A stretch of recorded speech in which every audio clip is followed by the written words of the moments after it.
Amazingly enough, these are our last 3 works, and this is your last regular lecture podcast. The disembodied voice isn't going to shut up just yet. I still have a test review podcast and an essay writing review podcast, and then I'll show up in person for our final reviews. Still, this is a big deal. We've almost made it. But as I hinted in my last lecture, I do want you to write one more short essay before we put this unit to bed. By the way, you'll write a longer essay for this unit the day I review essay writing, and I won't give out the essay question in advance. You will, however, be able to use your notes, so keep bringing Volume 2 to class. Here's your 7-minute short comparative essay question. It's up on Moodle. Back to our last 3 works. These 3 artists and their works have certain elements in common, which is why I grouped them together. So what are some of these elements? Well, the artists are all of African descent. Yinka Shonibare was born in London to Nigerian parents, grew up in Nigeria, returned to Britain for art school, and stayed. In 2005, he was named a member of the Order of the British Empire, which I think makes him Sir Yinka Shonibare, a little ironic given the anti-colonial themes of his works. Julie Mehretu, as I've already mentioned, was born in Ethiopia to an Ethiopian father and an American mother, but her family fled to America when she was a child, and she has lived and worked in the United States since.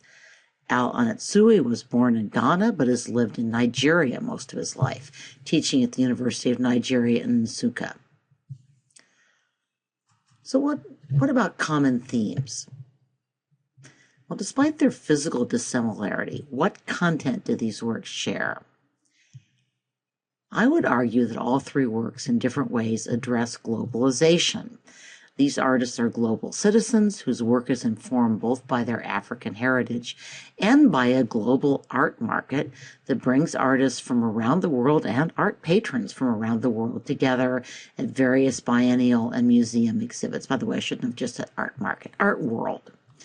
Moreover, all 3 artists explore the way cultural and economic exchange has changed people's lives.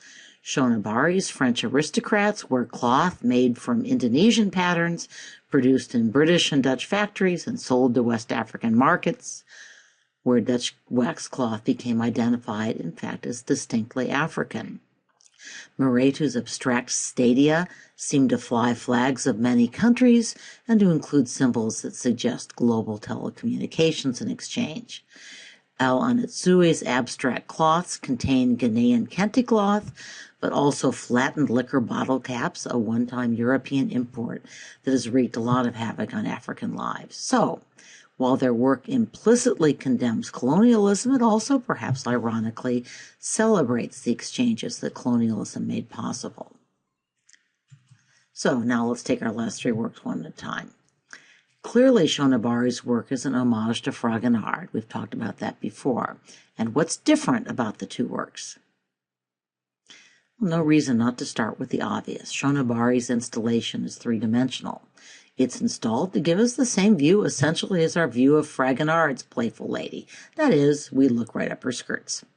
But viewers can also walk around Shonibare's figure and put themselves in the place of one of the 2 figures that is missing from his installation, the man pushing the girl on the swing or the lover hiding in the bushes.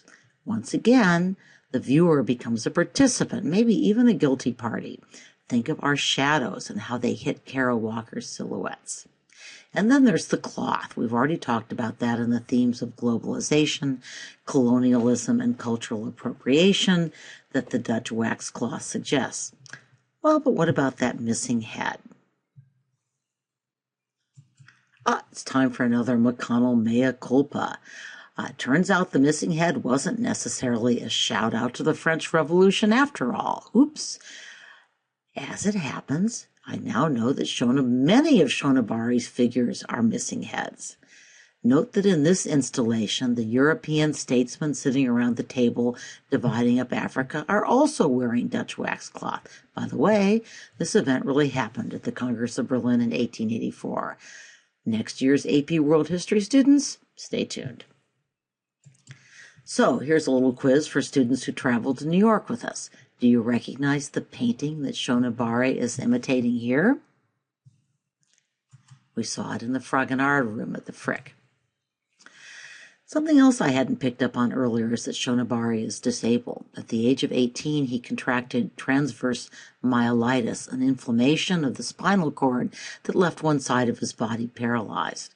Over time, this disability has become more severe, and so he now uses an electric wheelchair. And here's what the artist himself has to say, quote, "I do have a physical disability, and I was determined that the scope of my creativity should not be restricted purely by my physicality." It would be like an architect choosing to build only what could be physically built by hand. So instead, Shonibare relies upon a team of assistants to realize his artistic vision for him. So in a sense, this makes him a truly conceptual artist. So let's watch a short video clip that introduces the artist and more of his work. Okay, what 3 things do you want to remember about this work? Some of us got to see this in the Met, so any impressions you'd like to share? Well, something that I find intriguing about this work is that it appears differently depending on how it's hung. So museum curators actually play a role in creating the work of art. This is an old man's cloth, by the way, but it's another work by Anatsui. I also find the use of recycled materials intriguing. And where else have we seen that in this course? Well, I showed you Zhu Bing's Phoenix, which is not a required work, and Michel Tuffery's Pisopo Lua Afe, which is.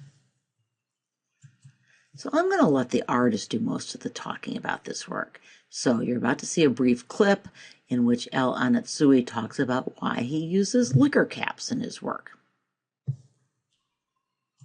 Old Man's Cloth is also a work where the medium is very important, a very important part of the message, I should say. Let's watch another video clip, this time about the artist's studio process.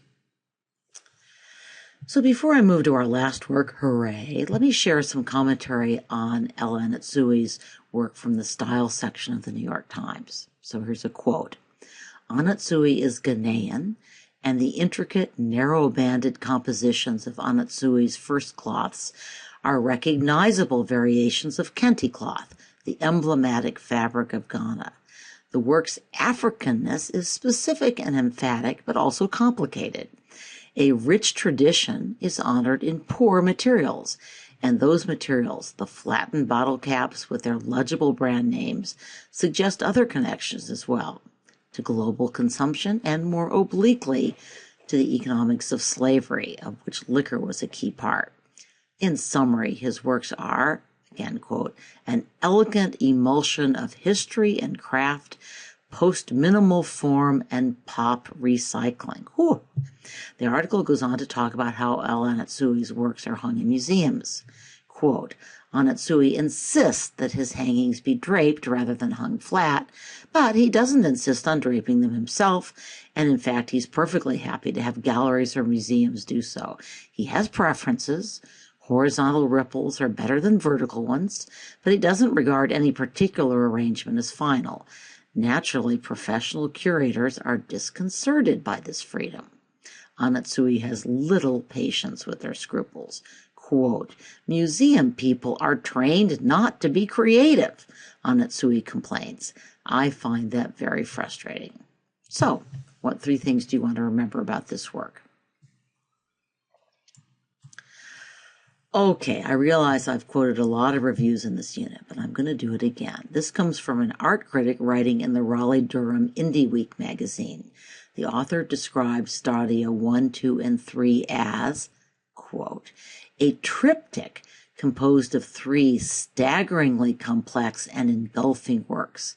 These huge canvases explode with stylized renderings of stadium architecture and overlays of international emblems, flags, and corporate logos. The piece pulses with color in a brilliant antagonism, a massive diagram that lays bare the psychovisual conquest for ideological and corporate brand loyalty on a global scale." This person's actually very confident that she knows what she's seeing there. The artist, in fact, is a little secretive about that. To continue, here the sports metaphor is milked for every possible association: war, power, competition, advertising, fascism, fanaticism, pageantry, media, and so on. Oh. Well, of course, this slide can't begin to capture the scale of these works, which are enormous, but at least you can see all three parts of the triptych here. So in an earlier podcast, I mentioned this artist's mural for Goldman Sachs. Let's watch a short clip that shows her painting and installing the mural, and talking about how her work should affect the viewer both when seen from a distance and close up. Julie Mehretu's father is a professor of cultural geography, and a fascination with maps, architectural drawings, and the proliferation of cultural symbols permeates her work, as this mural makes a little clearer than Stadia II does. Excuse me. So here's another comment from the same reviewer that I just quoted. Mehretu's influence on his daughter shines through her work in its manifold themes of global migration, societal upheaval, shifting economies, and manifestations of corporate, political, and military power seen through the organized principle of mapping systems. By the way, do you remember what other artist was influenced by her scientist father? Rachel Reusch's father was a renowned botanist. So, last time, what are 3 things you want to remember about this work? Okay, it's not really over until you take the exam, but let's stop for a moment to celebrate crossing one finish line. Then, on to our final event.